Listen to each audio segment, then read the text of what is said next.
This press release being given today, September 25, 2017, is in relation to the 2017 annual conference of corporate governance being hosted by the Society for Corporate Governance Nigeria. Corporate governance, we feel, has gone from a good to have system to a must have.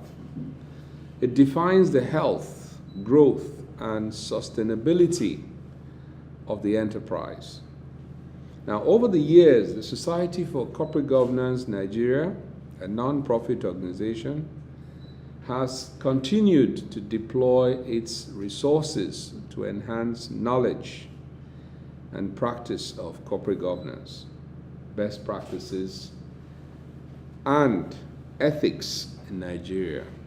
Every year, the Society holds a corporate governance conference during which topical issues are discussed with speakers drawn from heads of regulatory and statutory agencies, academicians and practitioners, captains of industries within and outside of Nigeria.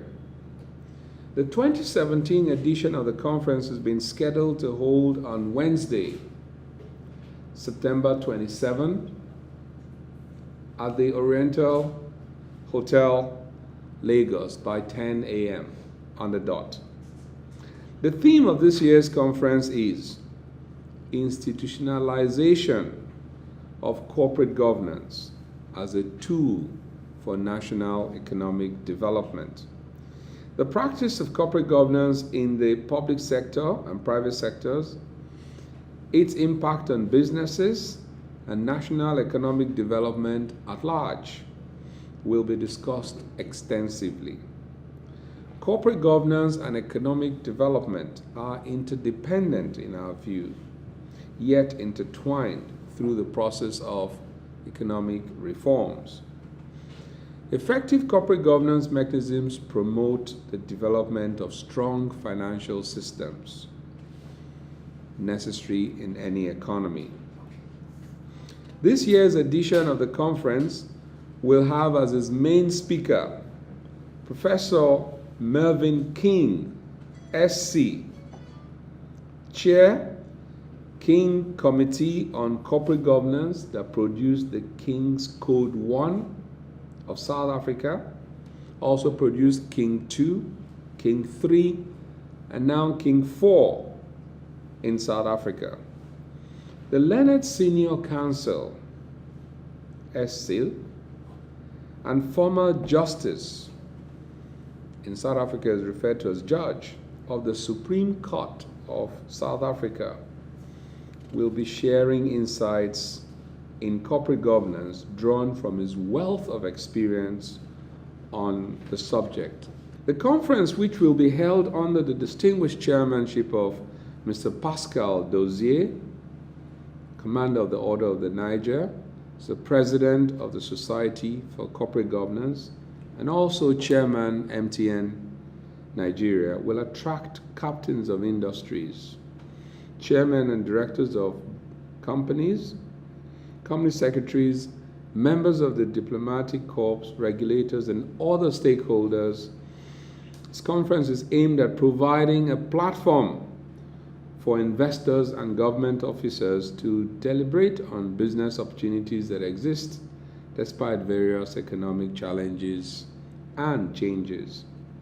The annual conference, which is our initiative, is supported by regulators that include, but certainly not limited to, the Central Bank of Nigeria, National Insurance Commission, NICOM, Securities and Exchange Commission, SEC, PENCOM, Nigerian Communications Commission, NCC, Nigerian Deposit Insurance Corporation, NDIC, and the Nigerian Stock Exchange, where the society has been privileged to ring the closing bell. Other supporters include lead companies such as FBN Holdings, First Bank of Nigeria, Stanbic IBTC Bank, Zenith Bank, Dangote Cement PLC, MTN Nigeria Limited, Nigerian Bottling Company, UAC Nigeria PLC, and Kenna Partners.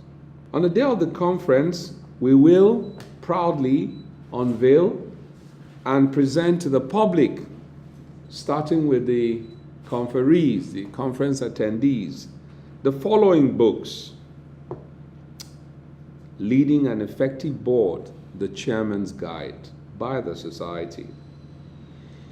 A survey of board structure and corporate governance for microfinance banks in Nigeria, done by the Society for Corporate Governance Nigeria in collaboration with the Central Bank of Nigeria and AFOS, by acronym AFOS.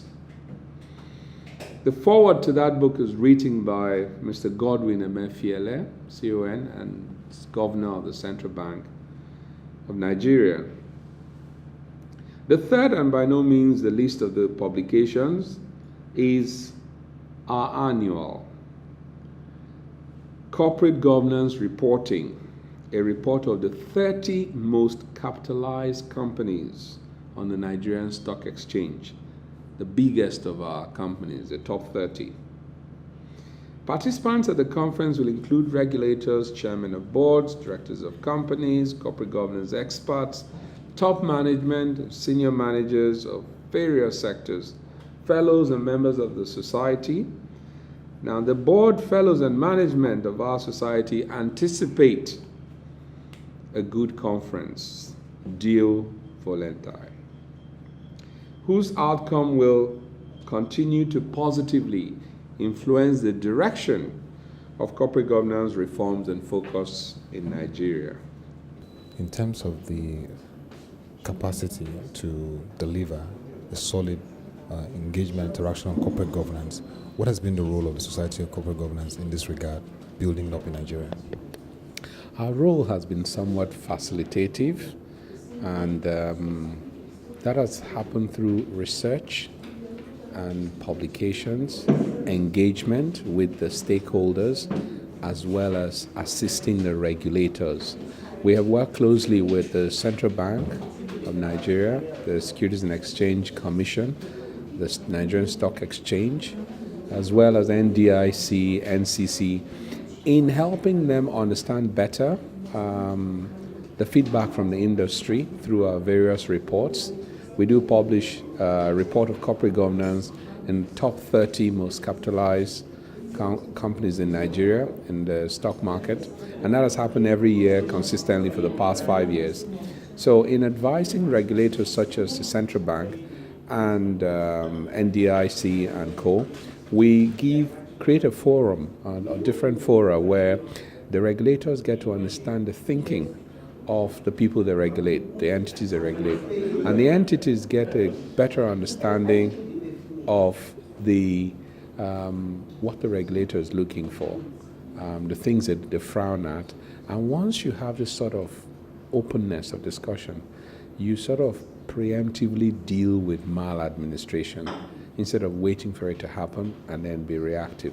So we've been at the forefront of publication, cutting edge, research, being at the forefront of what corporate governance is today, where it ought to be, what the focal point should be, areas and aspects needing reforms. So we look at financial reporting, board responsibilities, integrity of accounting, and the role of the board chairman and so on. And all of these things come together into making sure that enterprises are run properly for sustainability.